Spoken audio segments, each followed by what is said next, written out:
Takes a breath to settle himself while speaking in a very quiet voice. I'm a little impressed at how quickly he takes control of the situation. Is that it? Nothing's wrong then? He seems to say no one in particular. Or his voice sounds convicting enough that most people are looking over at Hako and now turn away, getting back to their work. He gives a quick glance to his left and right. So people at the desks around us are still staring curiously, but other than that, we seem to escape attracting too much attention. Everyone else is doing the same as him and smiles a little in his usual stilted way.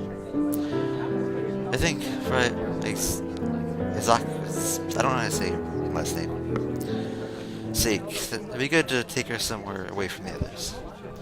Akai, Maki, Hakamachi, could you please take Aizawa out of the classroom? I'll keep everyone settled, so please don't worry about anything but her, okay? Elizabeth interpret words for June, but she's always finished her translation time he does so. It's remarkable how little thought she needs to sign. But as you saw those great days otherwise. I think June is always standing to move to the other side of Hanaka. Yudo sits back in the other room and talks to the table behind us as there's some people who begin to mutter themselves about what's going on.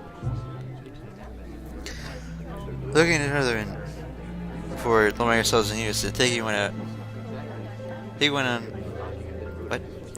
one arm around each of our shoulders and lifting.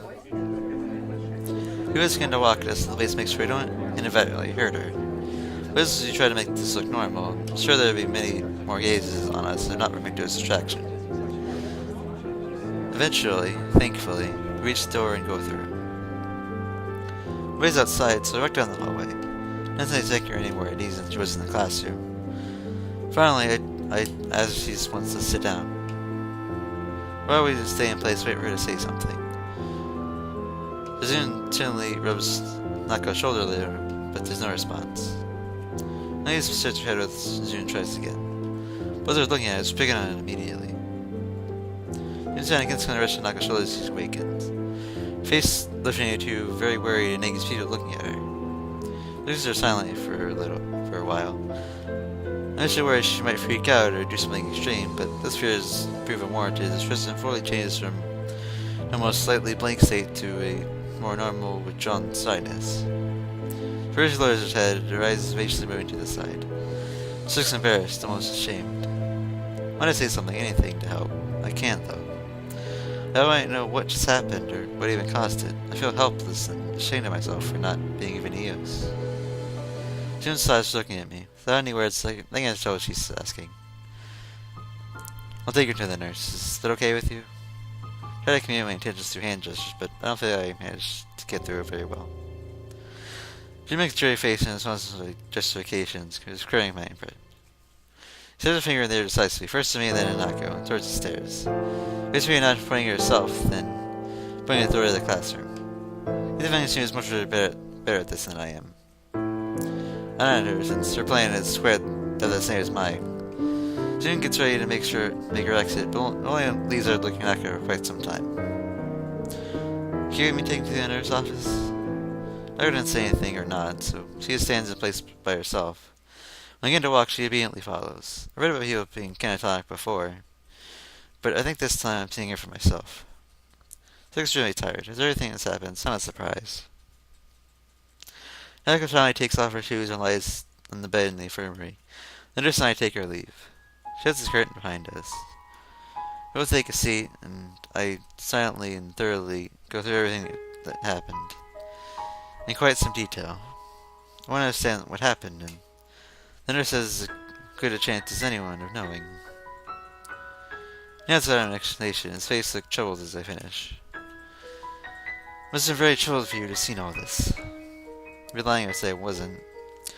The answer is he fainted, but I don't really understand about why it happened or why she's acting like this. He nods, but his face is clouded.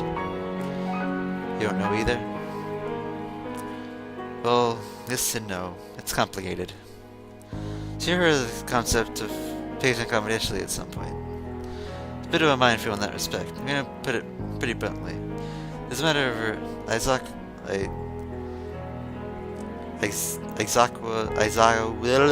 last name I can't say.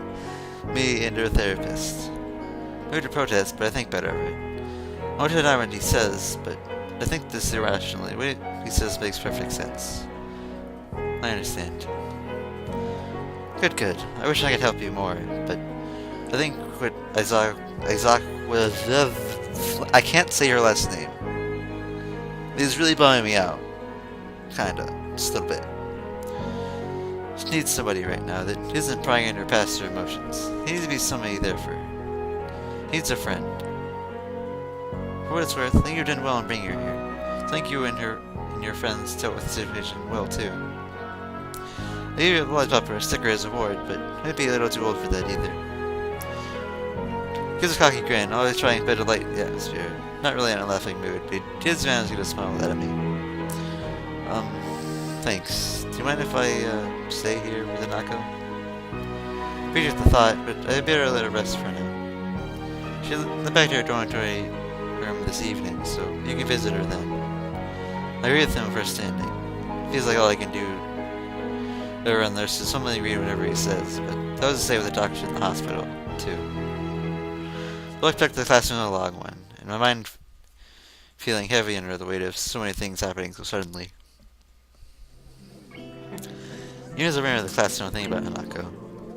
Something feels like it's swimming in knots, I think about how to deal with her. I still don't know what I'm going to say when I see her again. Thankfully, the class isn't paying much heed. A few questioning glances, but overall, not too many people seem to be aware of what happened. He raised his eyebrows, getting my attention as I passed by his desk. Nakai, I take it Aizawa's in the infirmary now? Yeah, I took her there, and the nurse said I should let her rest. Major nodded, showing that I made the right call. Pressed his chin for a second for rising from his desk. I want to continue with the exercise. Kai, I'll see you in the hallway, please. He just us, but although I didn't see back into different things how he usually does. Being a teacher, maybe it's to be expected. Going in the hallway, and I was taking a quick glance left and right. As I yawn. Just check if there are any students milling around. Always nearly soundless, but I can't think of anything except waiting for Muto to speak. Okay, what do you think the purpose of this school is?